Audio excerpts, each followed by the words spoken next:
Welcome guys in our channel learning centre.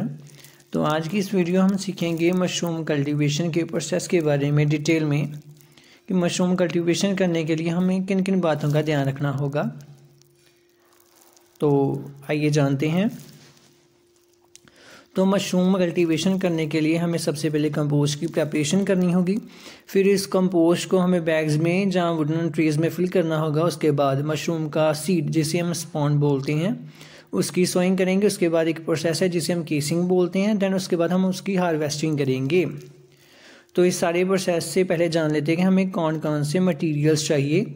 हमें चाहिए wheat का स्ट्रॉ 300 kg, चॉकर चाहिए 15 kg, सिंगल सुपर फॉस्फेट चाहिए 3 kg, जिप्सम चाहिए 30 kg, मोलेसिस जिसे हम शीरा बोलते हैं हिंदी में वो चाहिए 5 kg, म्यूरेट ऑफ पोटाश हमें चाहिए 3 kg।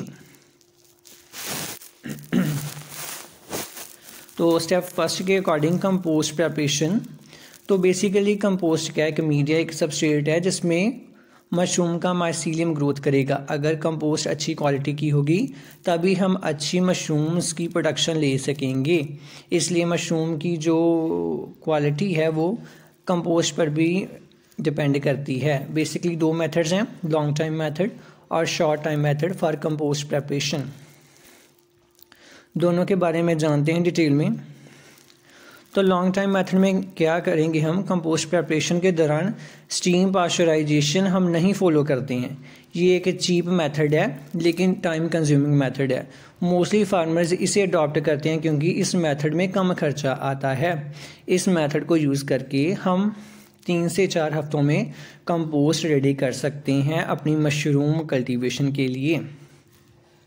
तो नेक्स्ट मेथड है शॉर्ट टाइम मेथड। ये एक न्यू और एडवांस मेथड है कंपोस्ट प्रिपरेशन का। इसमें हम स्टीम पास्चराइजेशन है उसे हम फॉलो करते हैं।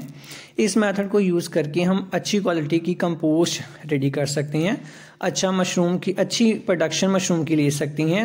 ये एक्सपेंसिव मेथड है क्योंकि इसमें बहुत ज़्यादा खर्चा आ जाता है, इसलिए फार्मर्स इसे कम अडॉप्ट करते हैं। इससे हम 12 से 15 दिन में कंपोस्ट रेडी कर सकते हैं।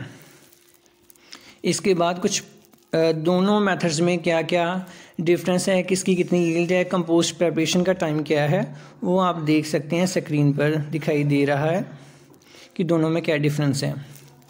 तो इसके बाद कुछ पॉइंट्स है जो आपको ध्यान में रखने होंगे कि अगर आपके पास फॉस्फोरस का कौन सा सोर्स है, सिंगल सुपर फॉस्फेट है, डबल सुपर फॉस्फेट है, जहाँ ट्रिपल है, तो आप वो भी यूज़ कर सकते हैं according to the requirement of phosphorus in the compost.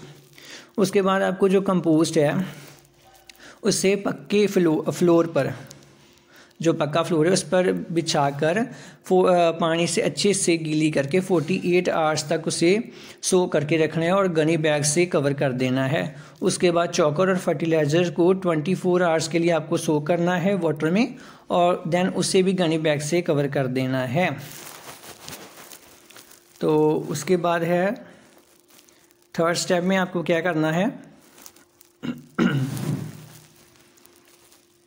तो थर्ड स्टेप में आपको तीसरे दिन स्ट्रॉ और चोकर जो इनका दोनों का कम्प्लेक्स था, इनको अच्छे से ढक देना है मिक्स करके। तो 4 दिनों के बाद फिर आपको इसमें शीरा मोलेसिस ऐड कर देना और फिर इसे अच्छे से ढक देना है इस मिक्सचर को, कंपोस्ट को। फिर 4 दिनों के बाद इसमें according to the requirement of water add कर देना है अगर कंपोस्ट सूख गई है तो। उसके बाद 4 दिनों के बाद आपको इसमें जिप्सम ऐड कर देना है। फिर 3 दिनों के बाद में इसमें जितना वाटर की रिक्वायरमेंट है वो ऐड कर देनी है। उसके बाद में 3 दिनों के बाद में आपको इसमें फ्यूराडाइन ऐड कर देना है और 24 दिनों के बाद जब कंपोस्ट का कलर ब्राउन हो जाएगा, अच्छे से डिकम्पोज हो जाएगी और मॉइस्चर का लेवल 60 to 70% होगा, तो एक अच्छी कंपोस्ट बनके रेडी हो जाएगी मशरूम कल्टीवेशन के लिए। तो नेक्स्ट स्टेप क्या है आपका, कंपोस्ट फिलिंग। जो कंपोस्ट आपकी रेडी हो चुकी है उसको आपको वुडन ट्रेज और पॉलीथीन बैग्स में फिल करना है। तो इसकी क्वांटिटी किस पर डिपेंड करेगी कि पॉलीथीन के साइज़ पर डिपेंड करेगी कि आप कितने साइज़ के पॉलीथीन बैग्स और वुडन ट्रेज यूज़ कर रहे हैं। तो जो इक्विपमेंट्स और पॉलीथीन्स आप यूज़ करें वो अच्छे से हाइजीन होने चाहिए ताकि किसी भी तरह की कंटेमिनेशन ना हो।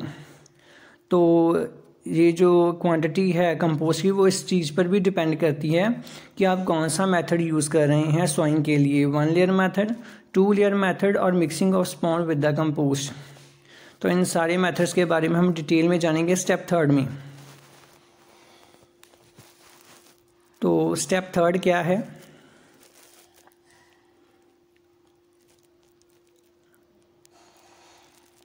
सॉइंग और स्प्रिंकलिंग ऑफ मशरूम स्पॉन।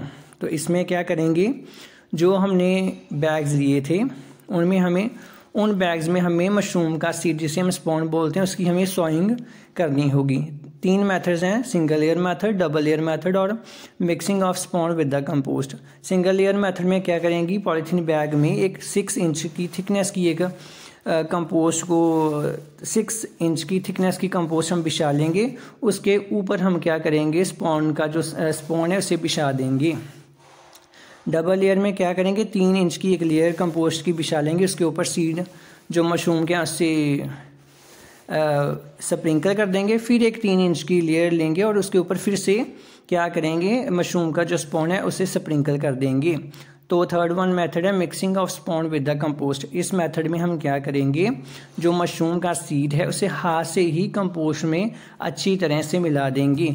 लेकिन इस मेथड में सीड की नॉन यूनिफॉर्मिटी की वजह से मशरूम्स की जो प्रोडक्टिविटी है काफ़ी कम रहती है।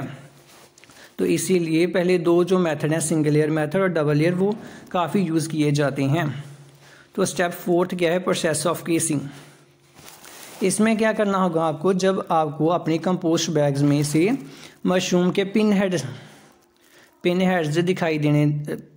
दिखाई देंगे, वाइट हेड्स जब अपीयर होंगे, तो आपको क्या करना होगा, एक ऑर्गेनिक और इनऑर्गेनिक जहाँ दोनों का मिक्सचर करके आपको एक मिक्सचर जहाँ सबस्ट्रेट रेडी करना होगा कि जो फ्रूटिंग बॉडीज़ हैं जो मशरूम की, उनके ऊपर 1 इंच से लेकर 1.5 इंच की डेप्थ तक आपको उसके ऊपर अप्लाई करना होगा।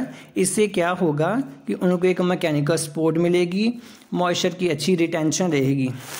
केसिंग का कुछ बेनिफिशियल इफेक्ट तो नहीं है मशरूम पर, लेकिन ये क्या है, एक पॉजिटिव इफेक्ट डालती हैं मशरूम पर, उन्हें अच्छी सपोर्ट मिल जाती है। तो बेसिकली सैंड और FIM का जो मिक्सचर है 4:1 यही कॉमनली यूज़ किया जाता है। उसके बाद कुछ आइडियल कंडीशंस हैं जो आपको ध्यान में रखनी होगी।